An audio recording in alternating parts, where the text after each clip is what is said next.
I want to start something that's called Towards a Deliberate and Durable Interpretation of the World in 50 Books. This is the first video in an experiment I am attempting on my weekends. The goal is to shell out a world system, a series of ideas whose claws grip and tear into the world in a way that actually makes it cognizable in part. Karl Marx famously said, "Philosophers have hitherto only interpreted the world, the point is to change it." I would reverse this. In many cases, but by no means all of them, a critical mass of those agents of change embedded in socioeconomic, political, and ethical movements have hitherto failed to sufficiently and adequately interpret the world to change it in a deliberate and durable way. Or the interpretation is internal and what we can call maybe a glitch inherent to it. The terror of Stalinism embedded in the communist project is one of the best examples. The Crusades, inherent to the Catholic project when it was a totalizing world historical force. Similar. I am interested in the radical notions of thought systems that paint every facet of life, and then also the conservative impulse, which must always leash the pathologies embedded in radical thought to prevent them from destroying themselves or damaging the universal human being. I want to confer what little I have amassed on the subject out of internal necessity. What I will discuss will mostly be an amalgam of insights derived from others who have either documented shifts in the cultural zeitgeist or the worldviews of many, or actively intervened in them. I will limit myself to about 50 or so books: philosophy, theology, economics, literature, journalism, history, science, and the like, that have particularly influenced me in forming these views. This is an attempt at putting in conversation what often appears in fragmented and disparate cacophony. Who reads a work of the history of scientific paradigm shifts alongside the history of an analysis of a particular colonial society, alongside a grand philosophical narrative, alongside business literature? Humanities in the universities have taken a deep hit in recent days. A certain type of philosophical, poetic, or activist type scurries a lot from economic or business thinking, depending. Of course, this is a generalization. Great thinkers, criticized as they should be, are too flippantly condemned in a society where being able to masterfully dissect Plato is not a good resume material. The costly barriers to getting exposure to the great writings of human history in an accessible and informed, compressed, and easily accessed way makes a sort of, albeit limited, synthesis valuable. It makes it hard to focus, and it gets all sorts of wires crossed, but these disparate ideas must be brought together. I also want to escape the traps of academia at present with this informal format. The traps of publish or die, the financial limitations, both burdens on faculty and on students, the difficulties of marketing and propaganda permeating so many minds. I also want to impart something of what French psychoanalyst Jacques Lacan calls jouissance, which I sense has driven my explorations. And it, in short, is a compulsion in this case, in the pursuit of systemic clarity, to go beyond the immediate pleasure of the intellectual epiphany into an almost painful other side of sustained systematized thought. This is the excruciating necessity to build a philosophical system which drove so many philosophers. This is not an attempt at ingratiating myself, but an attempt in honoring, criticizing, and propagating grand transformative ideas and analyses of others. It is indispensable to understand that absolutely no narrative or idea really can contact the real world in its particularities. Worldviews and narratives cannot contain the infinite complexities or the raw experience of being alive, which is inarticulable but they can completely change the human perception of the world on an enormous scale, and that is what is so extraordinarily intriguing. So what books do I want to discuss in conversation with each other? I will use one text as the central tether in unifying the others. A collection of writings by the Prussian philosophical system builder, Immanuel Kant, who was writing and lecturing at the end of the 18th century. This is the basic writings of Kant, edited by Alan Wood. The Kantian system was never entirely completed, nor was it intended to be, and to use it as a starting point to which further thought can be grafted will be fruitful. Kant has an essential mix of radicality and tempered conservatism that is so important. His writings span metaphysics, epistemology, the study of the limits of knowledge, history and progress, religion, politics, art and aesthetics, the human faculties of judgment, understanding, imagination, and reason, the ideas of the beautiful and the sublime, peace and cosmopolitanism, the French Revolution, the Enlightenment, and maybe most famously, ethics and grounding morality. Kant is also not immune to flaws or criticism, which keeps the dialogue interesting. His idea of genius imagined the English poet John Milton, who will also appear in our discussions, as the preeminent example, one who can break into the future by commanding the past in a poetic rift. Kant, of course, also read and admired Shakespeare and was the biggest influence of the philosopher preoccupied by the essence of human freedom, Friedrich Schelling. Both will have texts represented.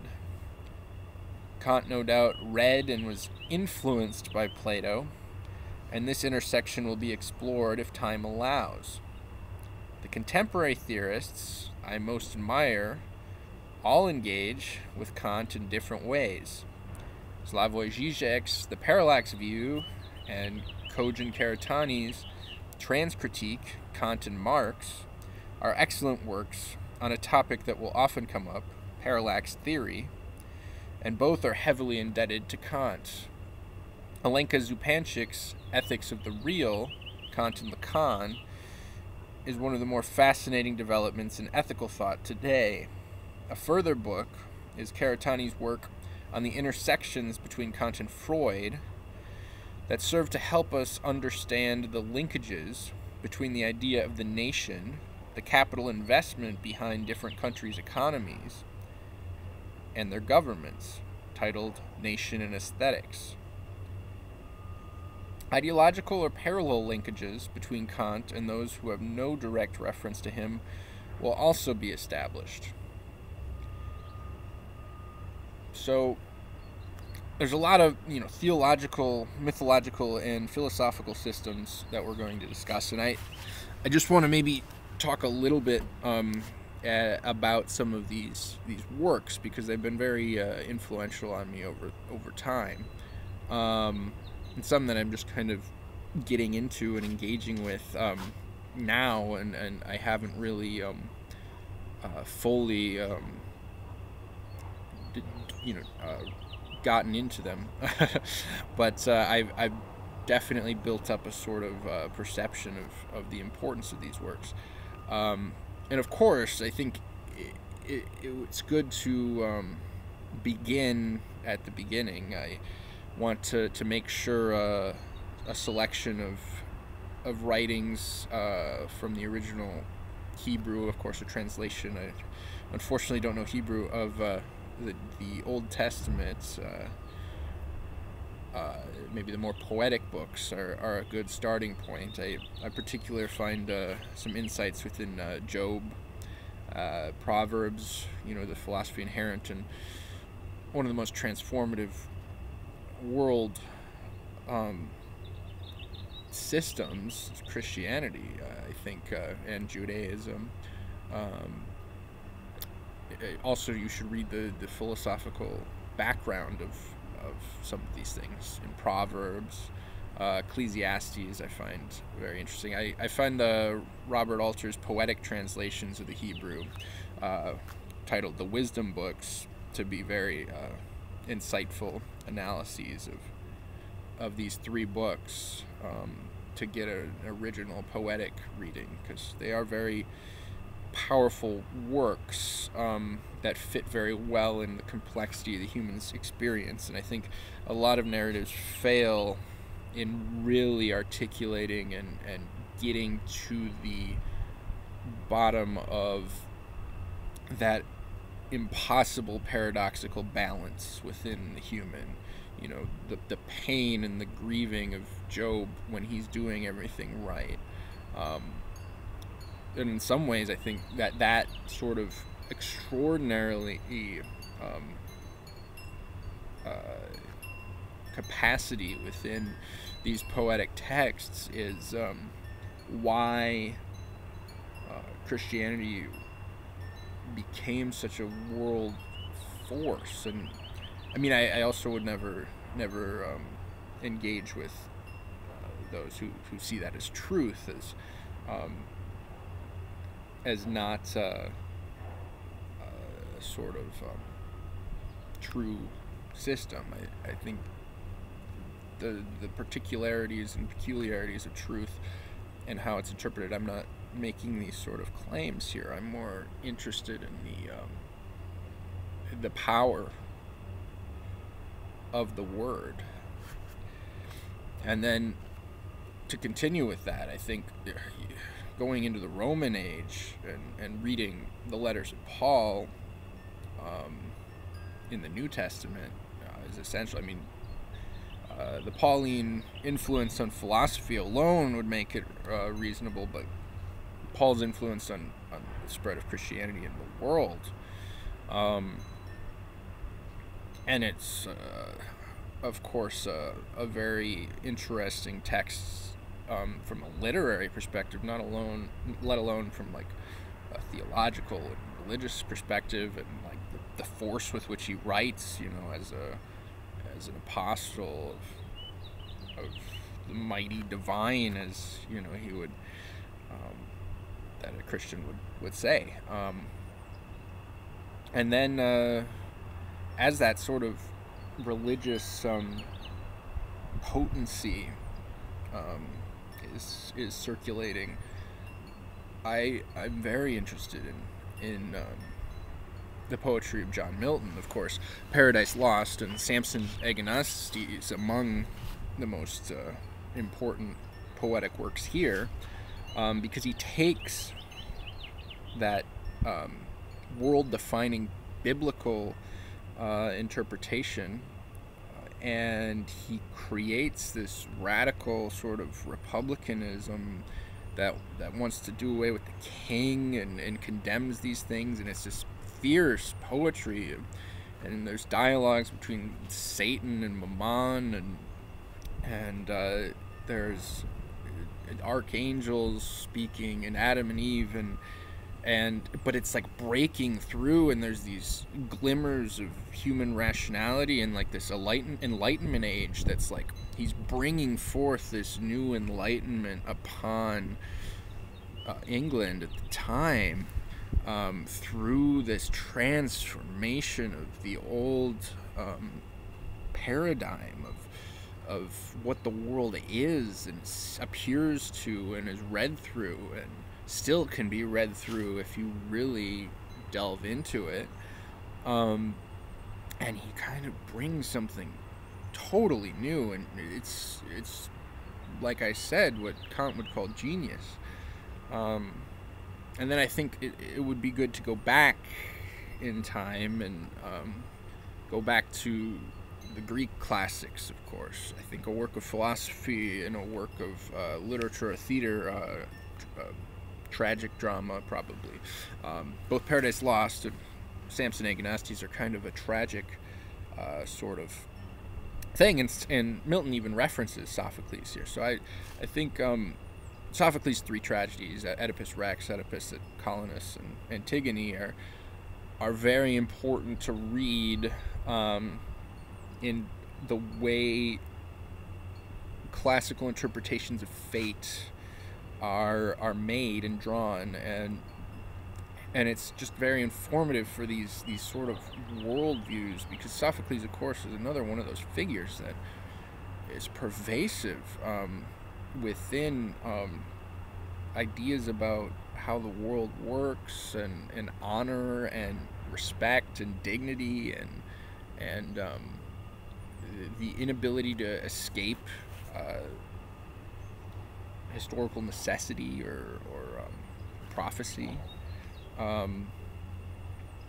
and the conflict between the individual and the government and the city, and all of those things are amazing. And Antigone as an ethical figure is something that I think absolutely deserves dissection.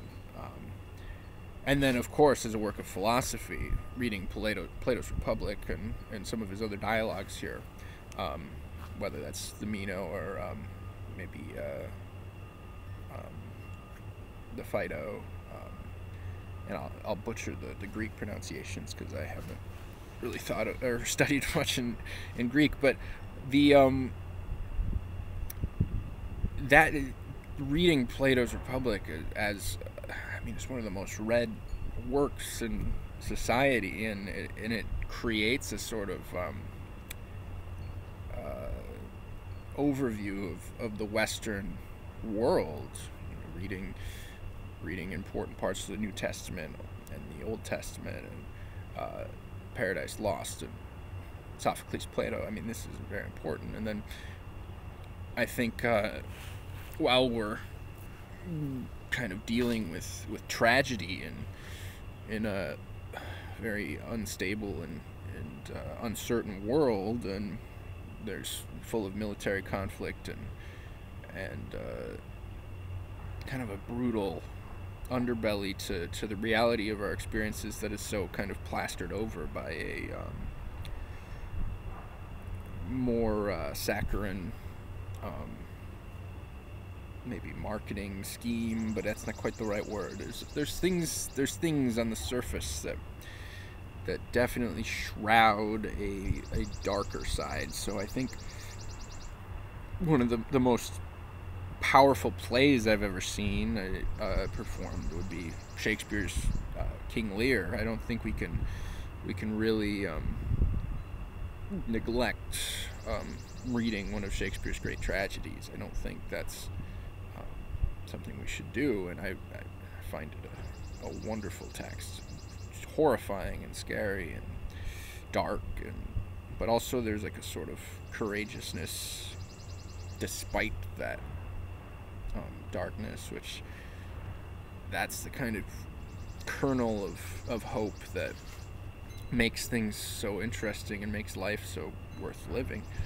And then I think another book that I've just recently finished is Walden by Henry David Thoreau, and I think Civil Disobedience is a short little text there as an amendment, and maybe some of his works on like little letters on the abolition of slavery is a great way to see, you know, I'm couched within the American experience, and I can't really extract myself from that. And thinking about, you know,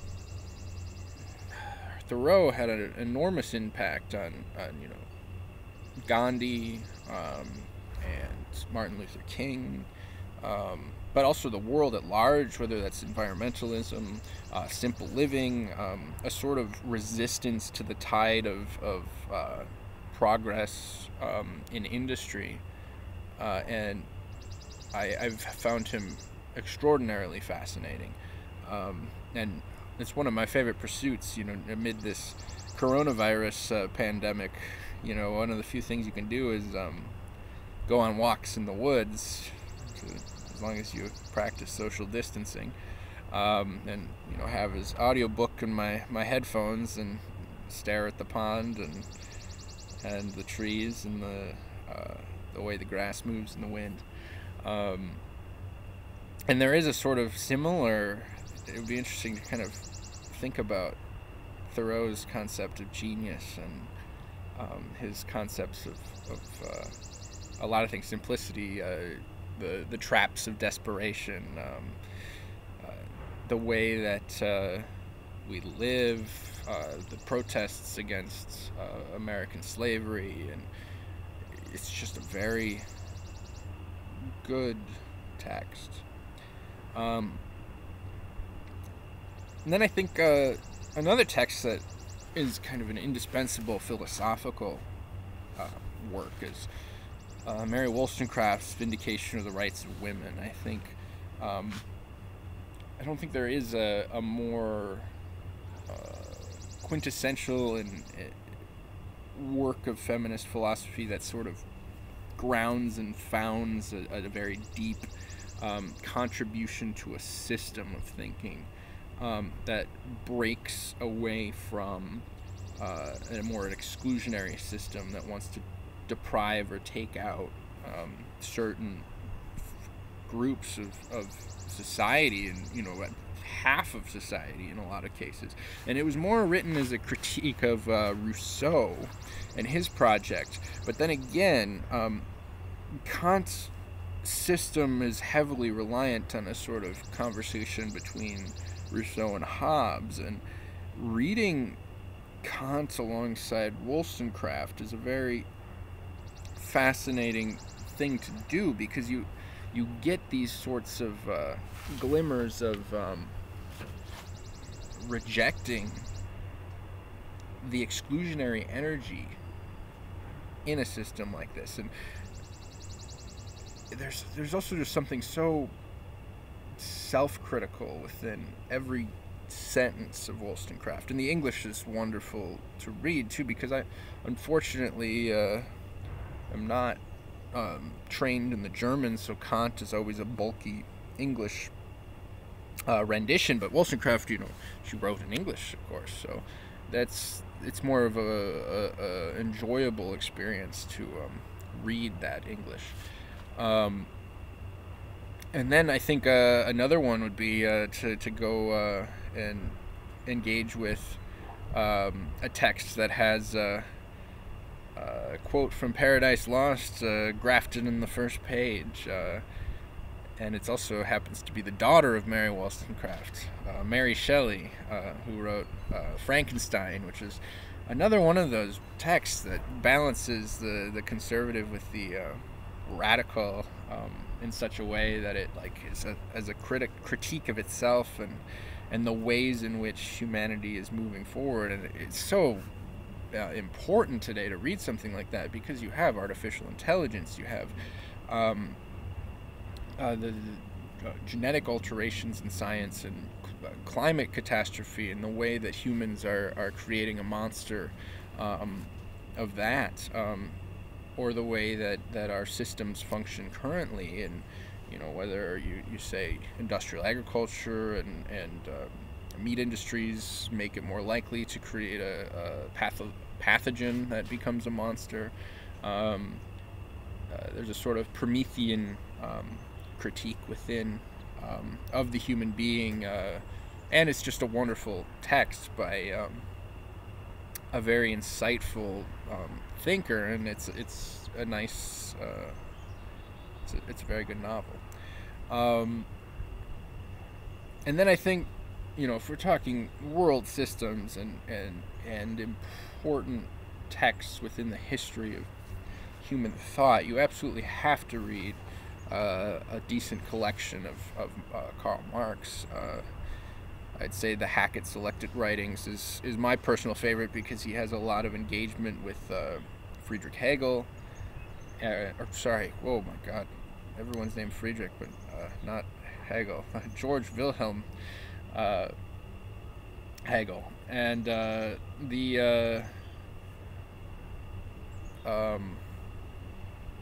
and then there's excellent passages on capital and kind of that sort of metaphysics of the commodity form, labor movements and relations. And I mean, Marx was one side of the world ideology for a period of time, and he continues to have an enormous legacy upon the world. So I find that text to be indispensable. Another book, one of my favorite novels of all time, and another sort of influence of the American background, somebody writing around the time of Thoreau, and carving out that space of American literature, Herman Melville, Moby Dick, I think. But I mean, I like his short stories too, whether that's Bartleby or many others, Billy Budd. I think Moby Dick is the grand master, though, of those works. There are few works that sort of capture that American energy forward thrust to globalize and attack that hidden thing, whether you take it from a critique of whiteness and the white whale, and like the colonial enterprise, and there's allegories on slavery and allegories on Western expansion into Native American territory within the United States, and there's science and commentary on that, and there's commentary on classical philosophers, so many different things. It's a really powerful text, and I can't really think of a book that kind of resonates with me like that one.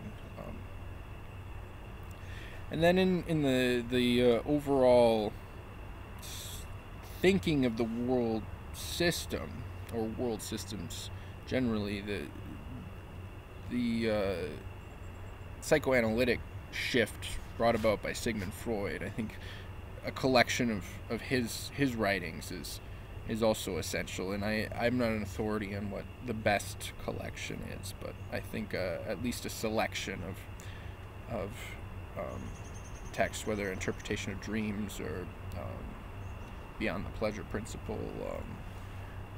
You can't really think about the Western project of thinking and the way we see the world without reference to Sigmund Freud. And that's something that will be entertained more when we talk about a lot of other thinkers who draw upon him, because he was such an influential figure.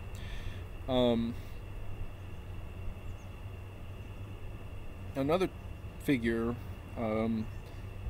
that shouldn't be neglected is the Catholic journalist G.K. Chesterton, and his text Orthodoxy, and maybe Heretics, and a couple of his other smaller writings, because it shows in the 20th century that reaction of Catholicism to the changing world. And it's like fascinating correspondence with engagement with like socialists like Bernard Shaw and others, and it's sort of a caught between different ways in which the world runs, and different sort of sects within all ideologies and belief systems, but his is one of the more beautifully written critiques of modernity, but he also has sort of admiration. So that is another one who balances the conservative and the radical. And then around the same time of Chesterton is one of my favorite poets of all time, W.H. Auden. His collection Another Time, with poems on the Spanish Civil War, and World War II, World War I, and that sort of disillusioned space, but also hope and change. And he was an ambulance driver in Spain for a while, but he's a Brit who moved to America. He has poems that also very personally resonate with me, because he captured a sort of universal experience that even has sort of particular details. For example, Calypso, the rush to meet your lover in Grand Central Terminal in Manhattan was a very personal experience for me, and I do really love the poems of Auden, and they fit very well within this sort of systemic context. And then two, I think, following from Freud and the psychoanalytic school, two texts of Jacques Lacan, the Freudian, who kind of developed his own pathway in psychoanalysis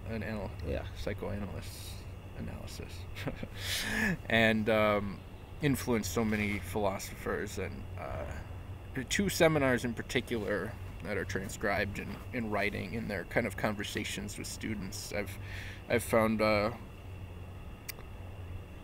insightful are his second seminar from the 1950s, called The Concept of the Ego in Freud's Theory. Is a very there are very important insights that can be derived to build large-scale thinking, whether that's Lacan's personal contribution of the imaginary, symbolic, and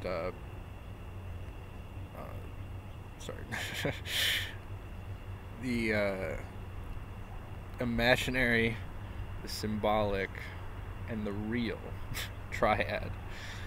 This is just memory from this, so I apologize for that. It's a triad that fits very well in a lot of analyses about a lot of different things. So language, reality of the world, which is kind of inarticulable and biological and very messy, and you can't even talk about it. It's like more of a brutal being. And then there's the way imagination structures everything else, and this is a very important symbolic, or the language structures, and then there's a conversation of sorts, to use a metaphor, between the imagination and the symbolic, which is a subject in itself, but it's an important apparatus with which to engage in thinking about the world. And but that I think there's that seminar, and then the seminar 7, which would be the ethics of psychoanalysis, which does actually directly engage with Kant, which helps tie it together. And I'm also very interested in ethics specifically, so those two seminars I find important.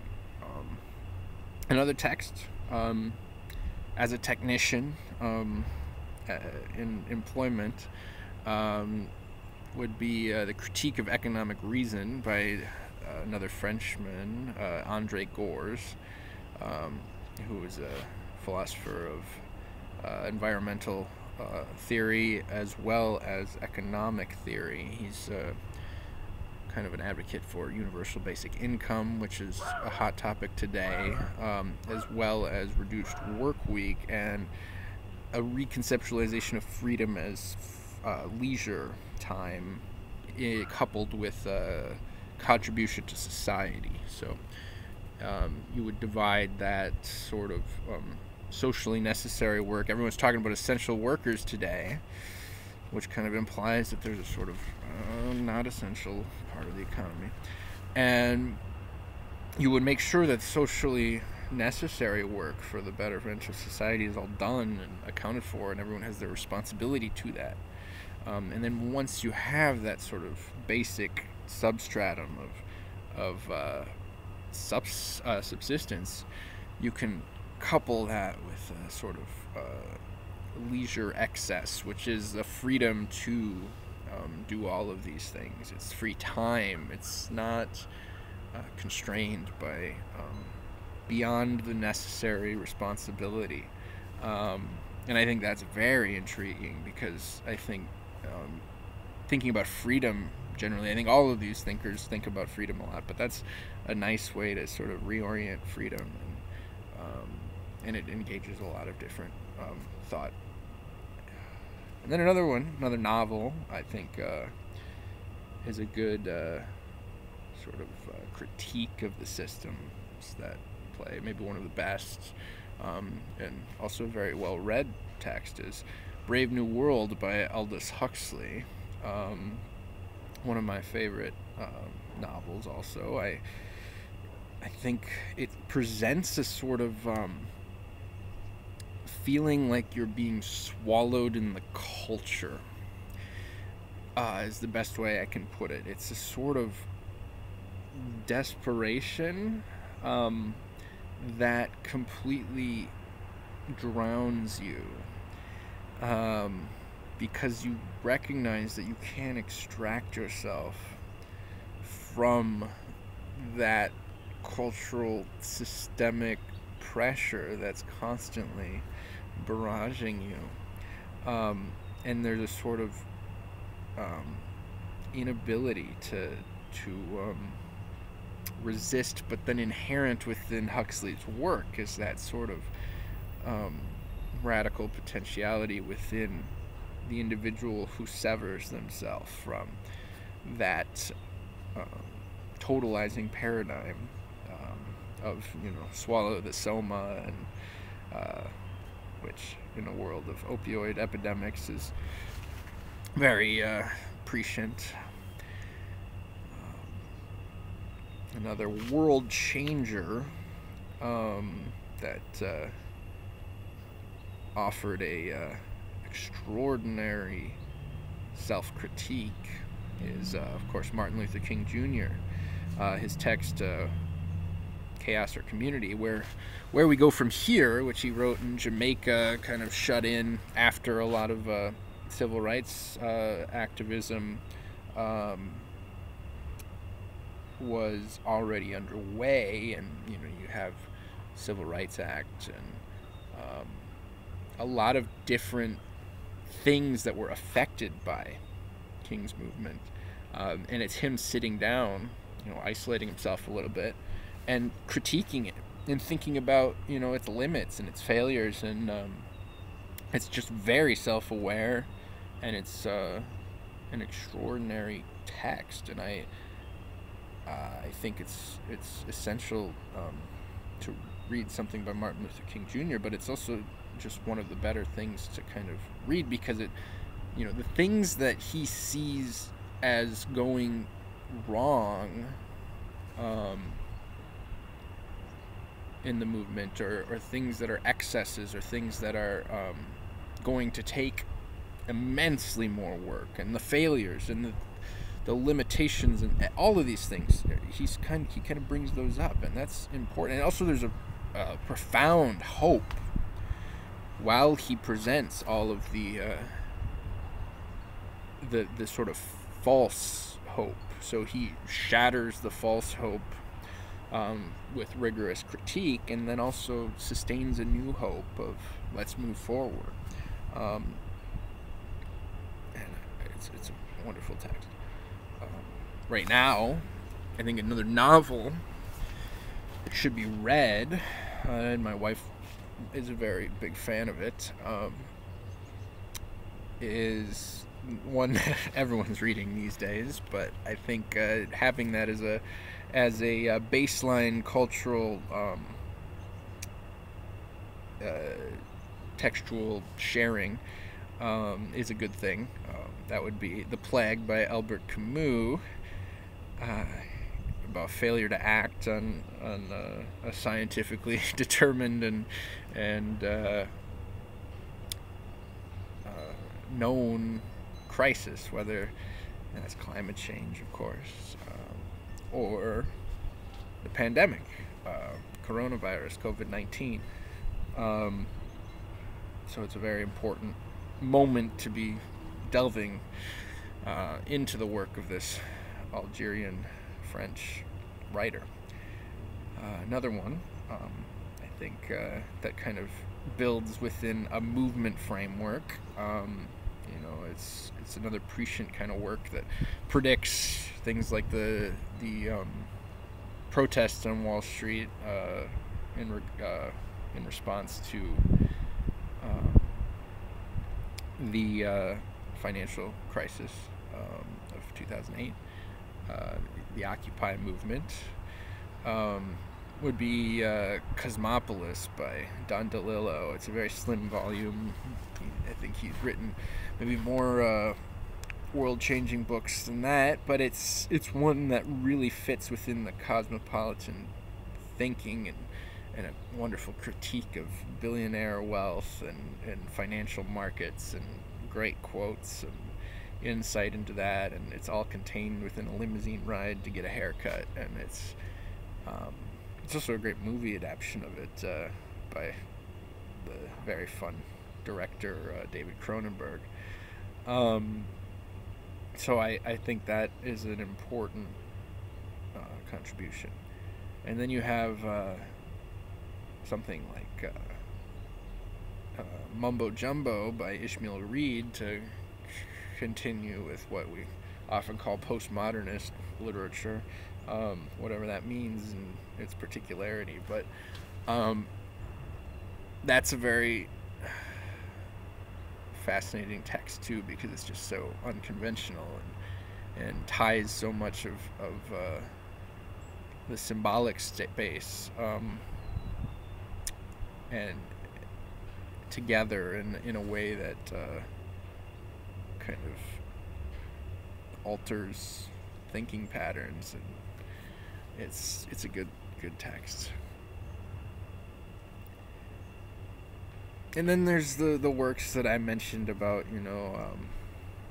the parallax view, a book that talks a little bit about the overlap and the historical connections between Kant and Milton, book by Sanford Budick, Ethics of the Real, like I previously talked, Transcritique. I've been fascinated by Peter Sloterdijk's In the World Interior Capital, which is a text that attempts to do exactly kind of what I'm doing in this immediate thing, is build a narrative of a grand narrative of the world after globalization has connected it and universalized it in a certain way.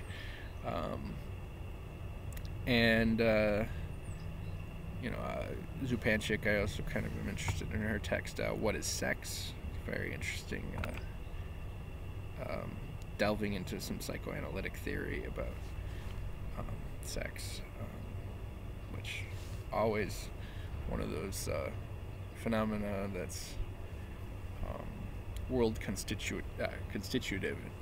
It's always inherent within everything. And then there's a lot more like political economy, business science, health organization, and they'll kind of show my own personal biases. My wife is Guatemalan and I'm American, so there's a bulk of sort of thinking about the American way of thinking, and then some texts on some history of Guatemala that sort of stand in as quintessential or like exemplary of the plight of a lot of developing countries where a lot of the world's population lives, and then the descent of the more powerful countries in some of the texts about America.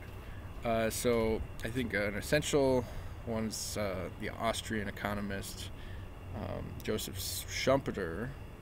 He wrote a great text called Capitalism, Socialism, and Democracy. In fact, it was the most cited text of the 20th century behind Karl Marx's Capital and Adam Smith's The Wealth of Nations on economics. So it was a very influential work. It's kind of a capitalist talks about how socialism could work, and then first he criticizes Marx, and so it's one of those things where he's obviously read everyone there, and he, like, a lot of things kind of seem like propaganda, but Schumpeter doesn't really strike me as a propagandist, which I'm very appreciative of. And he talks about, management of systems and the way that the history of trade unions and movements and just all of these sort of internal mechanisms that often don't get talked about in the ideological lunge towards something called progress, or it's a very tempered organizational work that kind of demonstrates. He was finance minister for a while, and so that's an important text. And then kind of on a more radical side, I've always liked the writings of the more contemporary modern monetary theory folks. Foremost among them in my mind is probably Michael Hudson. Bernie Sanders' economic advisor Stephanie Kelton is another one that's kind of probably the most high profile. But Michael Hudson, kind of a former banker again, who wrote a lot about the financial system as it operates on top of the real economy. So he wrote a book called Killing the Host: How Financial Parasites and Debt Bondage Destroy the Global Economy. And that's a very useful text in thinking about financial systems as they operate with real systems that create tangible goods and services. And so the other text would be, if we're thinking about economics in the world, how can you neglect China as a force in the economic sphere? And I think some Malaysian writers offered a great analysis of one of the most essential parts of the Chinese economy, which is China's state enterprises.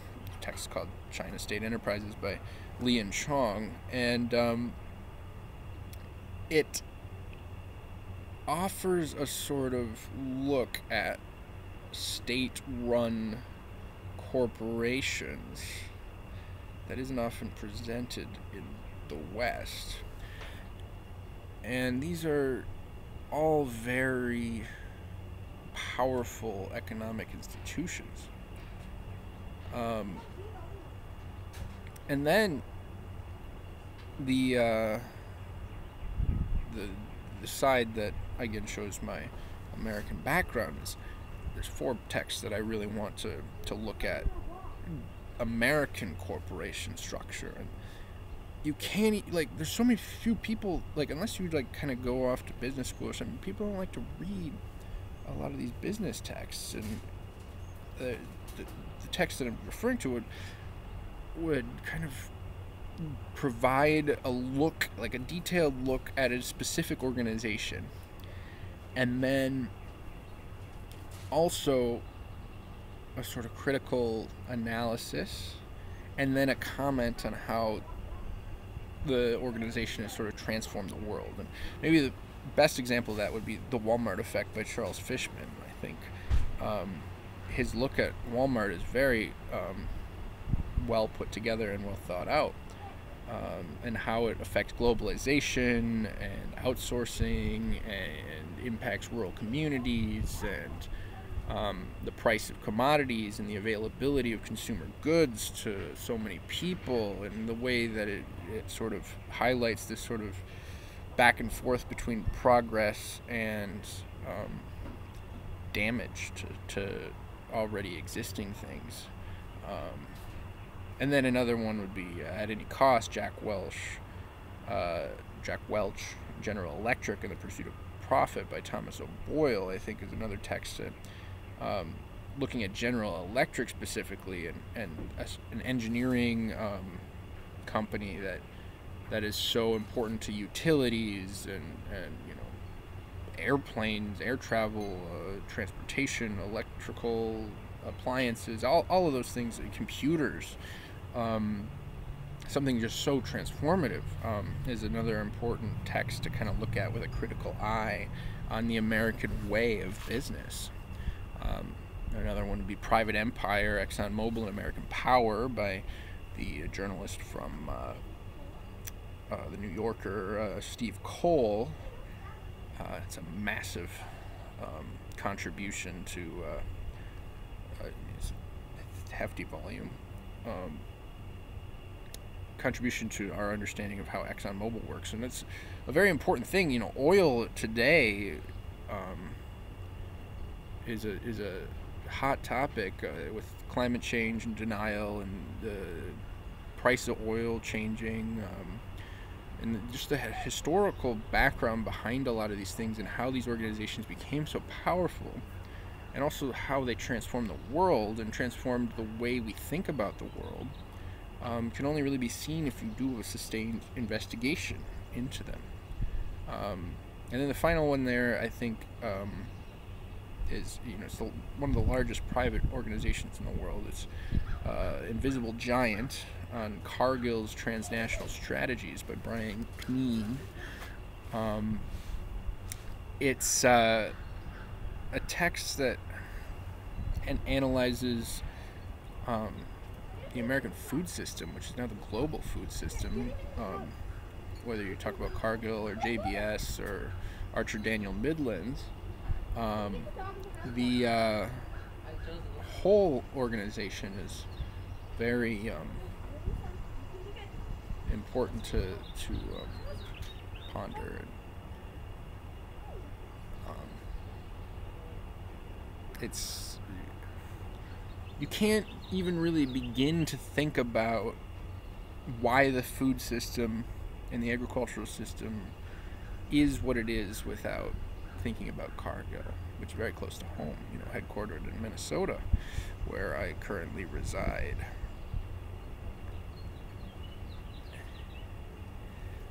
Another text is a British economist, very accessible, kind of hopeful book called Small is Beautiful, Economics as If People Mattered by E.F. Schumacher.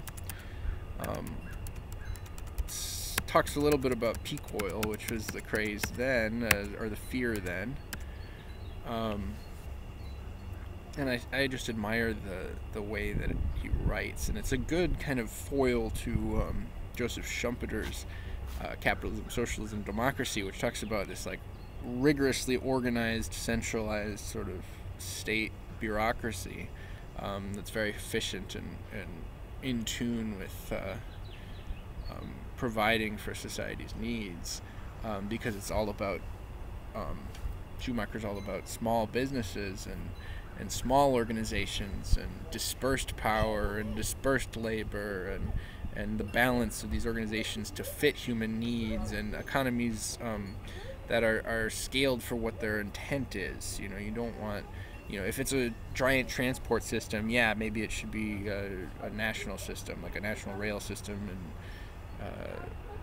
the UK, or Metro Transit Authority in New York. But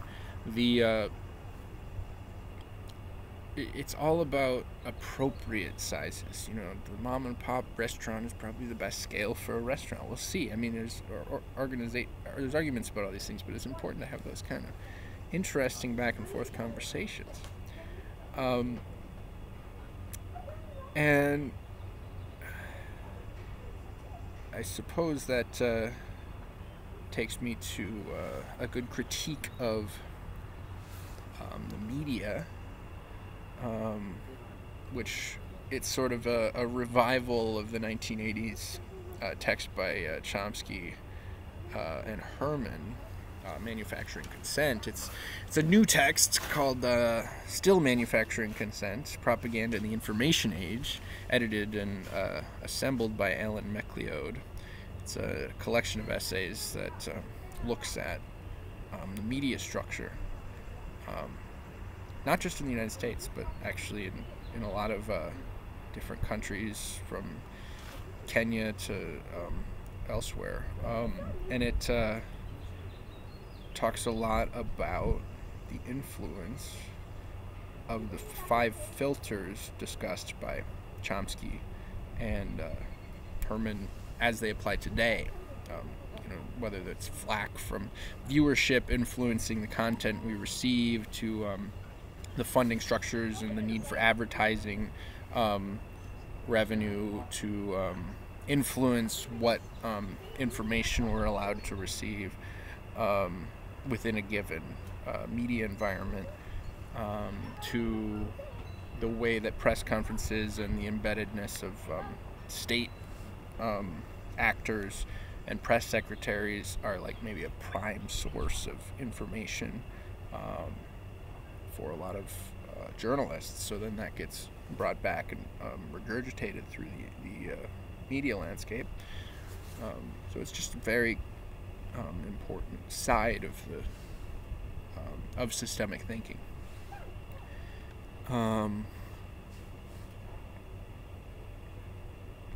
And another text is one that actually was one of the few texts that made me tear up a little bit while I was reading it. Is Nickel and Dimes by Barbara Ehrenreich. It's all about minimum wage labor in the United States, and this is a while back, I believe the 90s it took place, but it's all about just how much people do for so little, and how it's an in-depth and journalistic investigation, and she really subjected herself to this. She took minimum wage jobs, forewent a lot of things, and talked to so many different people, and it's so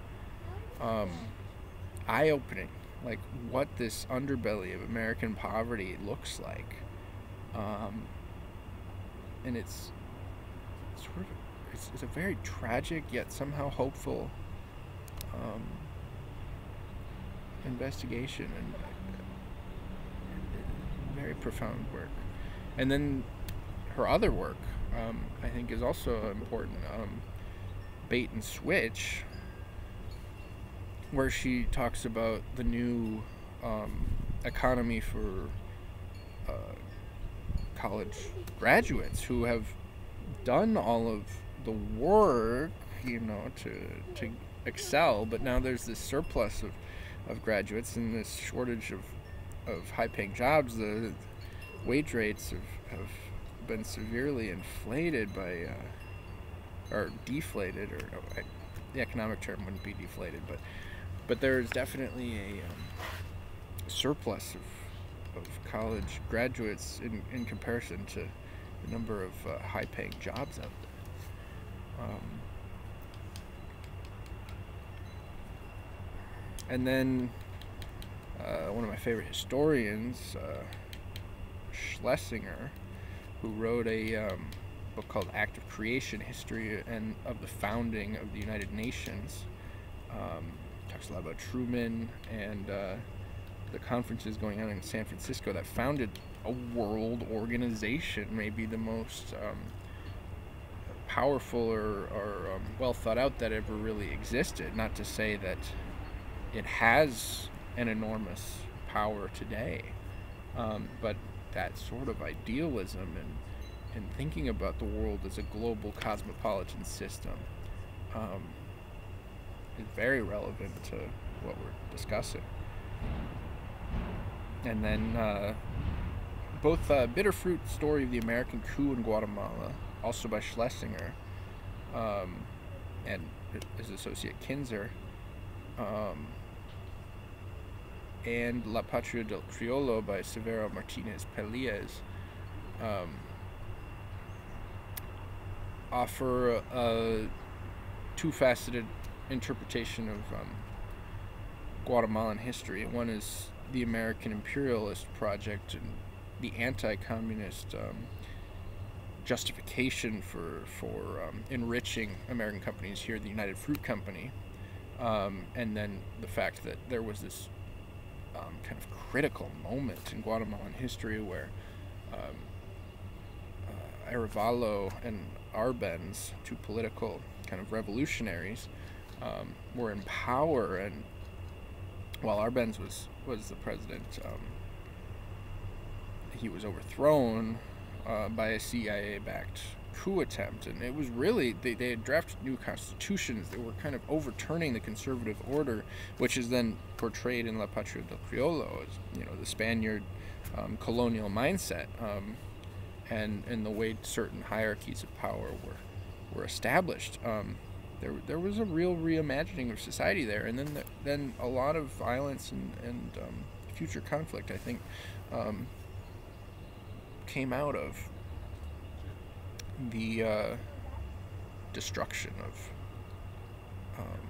that order. And then kind of my own bias, I work for a blood bank, so text called Blood, An Epic History of Medicine and Commerce by Douglas Starr. You have to have a text that sort of takes a commodity, say human blood components, and then like looks at all of that symbolic and historical and business and all of those things as it circulates through. And circulate for blood is a wonderful way to think about it, as it circulates through the whole economy and the culture and all of these things. So that's the nice thing about this text, is, you know, it talks about the need for blood in World War II and transfusions, and then, you know, the way that system failure allowed a lot of hemophiliacs to get infected with HIV through transfusions, and in the way that things have evolved to address that. And then it talks a lot about the history of, like, the development of medicine and the symbolic interpretations of blood in so many different areas of different cultures. So it's a very interesting read. And then another scientific intervention is one of the best sort of readings on research within cancer biology is The Emperor of All Maladies, a biography of cancer by Siddhartha Mukherjee, which really looks at how paradigms within research and like how funding works and like the discoveries that are made and how science really kind of works, and in a nutshell, and the limitations and the problems within the healthcare system that prevent a lot of things from happening. But it really dissects the research interventions and the sort of thick-headedness and stubbornness that like keeps scientific paradigms the way they are. So, for example, the belief for the first half of the 20th century that cancer was caused by a virus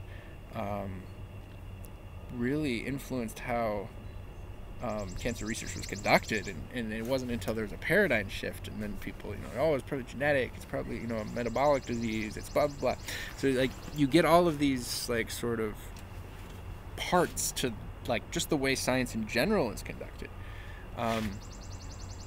And that brings me to Science Mart, The Privatization of American Science by Philip Morosky. He's one of my favorite quasi-conspiratorial writers. He has a very kind of anti-neoliberal attitude that comes out, and I think he might take some things and weave a narrative out of that intrigues me. But it's all about the university structure and how research is increasingly fragmented and privatized, and it also looks a lot at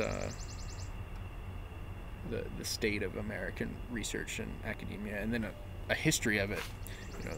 We're no longer living in an age where a government can fund a moon program, let alone a Green New Deal right now, and it's important to know the history behind that.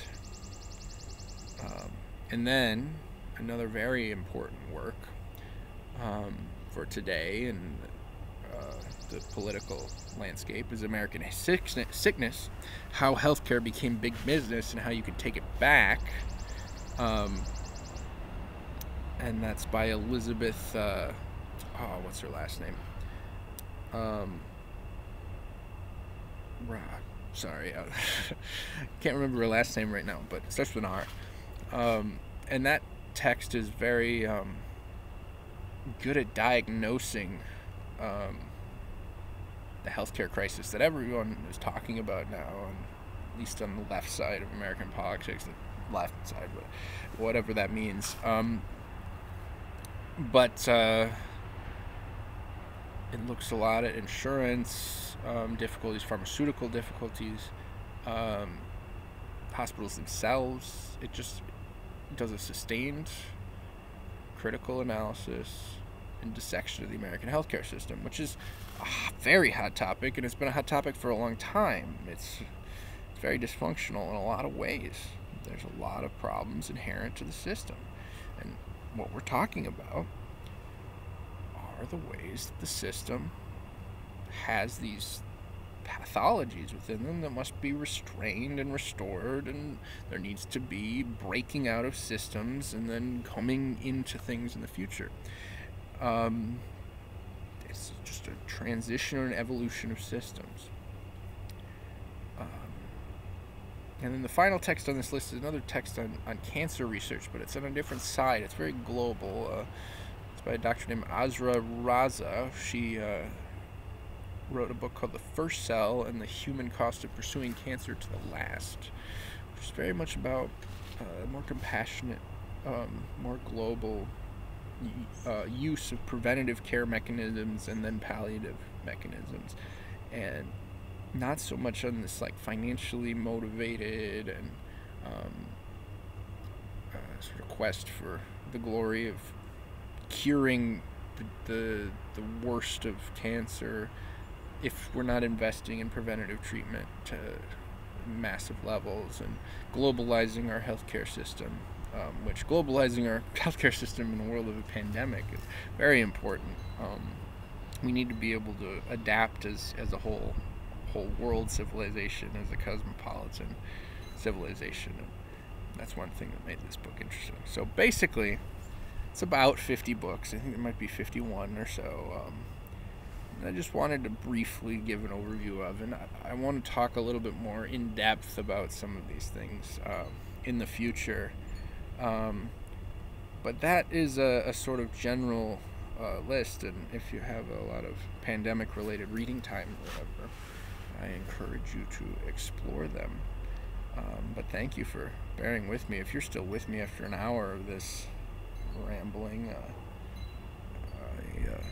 appreciate it. So have a wonderful day, and I look forward to talking again.